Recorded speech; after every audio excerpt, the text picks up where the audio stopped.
수술하고 나면 아무래도 피부가 염증이 있고 민감해질 수밖에 없는 상태죠. 자, 그래서 바로 사용하는 건 안 되고요. 기본적으로 상처가 모두 회복되고 난 이후에 이런 레티노이드 계열의 제품들을 사용하시는 게 좋습니다. 저는 기본적으로 2주 정도 넘어가면 된다고 생각하지만 한 달 이후부터 사용하는 것을 권장하고 있습니다. 레이저를 어떤 레이저를 사용했는지에 대해서 조금 차이가 있습니다.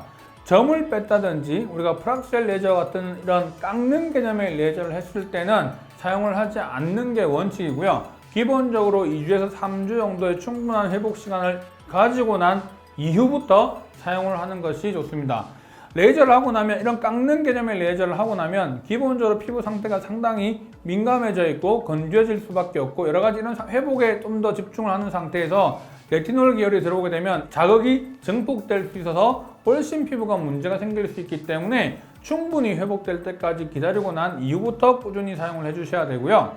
상처를 내지 않는 레이저의 경우에는 좀 경우가 다릅니다. 특히 대표적인 게 레이저 토닝인데요. 레이저 토닝은 기본적으로 색소를 머금고 있는 세포를 타겟으로 치료하는 방법이죠. 자, 그러다 보니까 피부 표피를 건들지 않고 진피나 표피 아래층에 위치하고 있는 그런 색소만을 타겟으로 하는 것이어서 크게 문제가 되지는 않습니다. 하지만 레이저 직후에는 피부가 일시적으로 건조해지기도 하고 그 다음에 민감해질 수도 있는 가능성이 있기 때문에 시술 직후 한 2-3일 정도는 좀 피해 주시고 그 이후에는 평소와 똑같이 사용을 하시면 되는 겁니다. 그래서 레이저 종류에 따라서 사용하는 방법이 조금 차이가 있다라고 하는 거죠.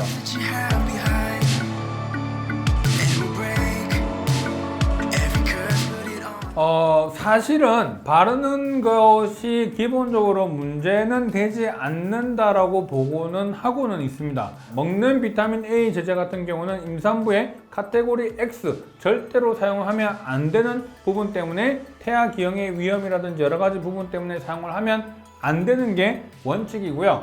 그 다음에 바르는 것은 부분적으로 허용이 가능하다라고는 되어 있습니다.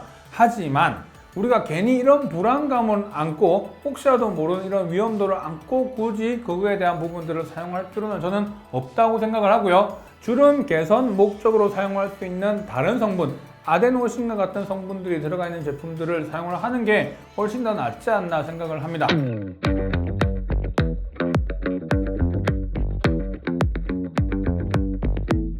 레티놀은 아무래도 주름 개선용으로 나와 있는 제품이다 보니까 실질적으로 그 효능을 보게끔 하기 위해서는 바로 사용을 하시는 게 좋죠. 자, 그러면 저녁에 사용할 때 화장품을 사용하는 단계가 되게 많으면 기본적으로 앞에 토너, 에센스, 로션, 크림 이런 단계들이 복잡하게 있고 내가 유효 성분을 쓰게 되면 아무래도 흡수에 대한 부분들이 떨어질 수밖에 없죠. 자, 그렇기 때문에 원래 원칙은 기본적으로 간단하게 사용을 하고 바로 레티노이드 크림을 사용하는 게 좋습니다. 하지만 그렇게 사용을 하다 보면 피부가 따갑거나 민감해질 수 있는 문제가 있기 때문에 제품을 크림 사이에 에센스나 로션과 같은 제품들을 먼저 사용을 해보고 자극이 없는 것을 확인하고 크게 문제가 되지 않을 때 앞에 이런 부분들을 다시 줄여 나가면 바로 크림 단계가 적응이 돼서 사용을 할 수도 있고요.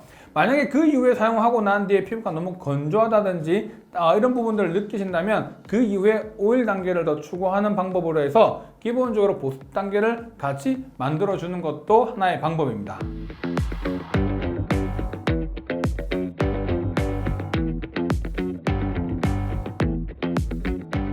정답은 없는 것 같습니다. 많은 사람들이 비타민C와 레티노이드 계열을 같이 사용을 하게 되면 너무 따갑거나 문제가 생길 수 있으니까 사용을 하지 말자라는 이야기가 너무 많고요. 비타민C에 있는 원료와 레티노이드는 서로 궁합이 좋지 않아서 파괴가 된다, 깨진다 라는 이야기들도 있지만 일부 논문에서는요, 비타민C와 레티노이드를 함께 썼을 때 그 효능이 더 배가 되더라는 이야기가 있고요. 비타민C와 레티노이드를 같이 사용을 했을 때 피부에 자극이 없다면 사용을 하셔도 괜찮습니다. 저는 개인적으로 비타민C와 레티노이드를 다 사용하게끔 권해드리고 있고 저 역시 그렇게 사용을 하고 있습니다. 물론 피부가 민감한 분들, 쉽게 붉어지는 분들, 그 다음에 장벽이 약해진 분들한테는 이런 방법을 사용을 하게 되면 매우 민감해질 수 있기 때문에 분명히 적응하는 과정들이 충분하게 있어야 된다고 생각을 하고요. 그런 적응 기간이 끝나고 난 뒤에 피부가 더 이상 자극이 없을 때는 이런 같이 사용을 하셔도 괜찮습니다.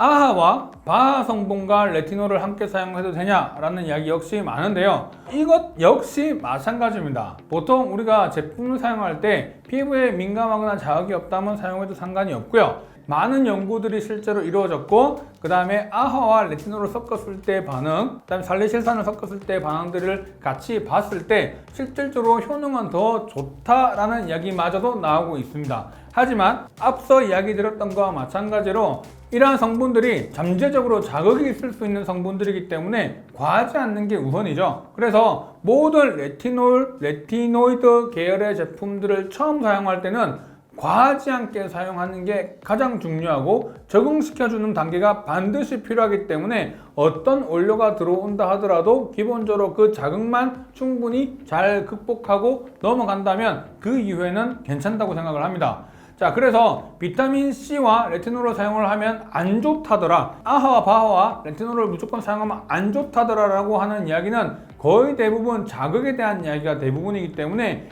이런 부분들이 충분히 적응이 되면 문제가 없다고 생각을 합니다.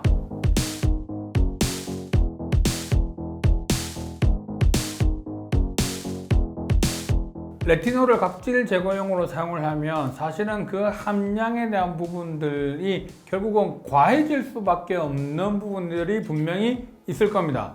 레티노이드 계열에 있는 화장품, 의약품 이런 것들은 초기에는 문제가 되지만 꾸준히 사용하게 되면 기본적으로 꾸준히 사용하는 것만으로도 각질의 제거 효과가 있기 때문에 굳이 각질 제거 목적으로 레티놀을 사용한다는 개념보다 장기적으로 꾸준히 사용을 함으로 인해서 자연스럽게 각질의 제거가 되는 효과를 유지가 되게끔 만들어주는 게 좋지 않나 생각합니다.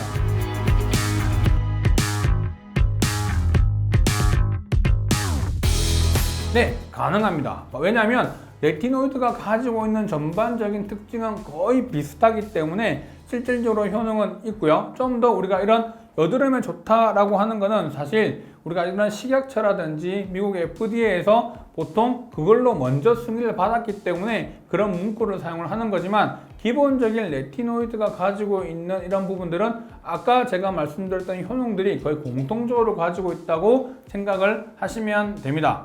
자, 오늘 내용 좋으셨다면 좋아요, 구독, 알림 설정 부탁드릴게요.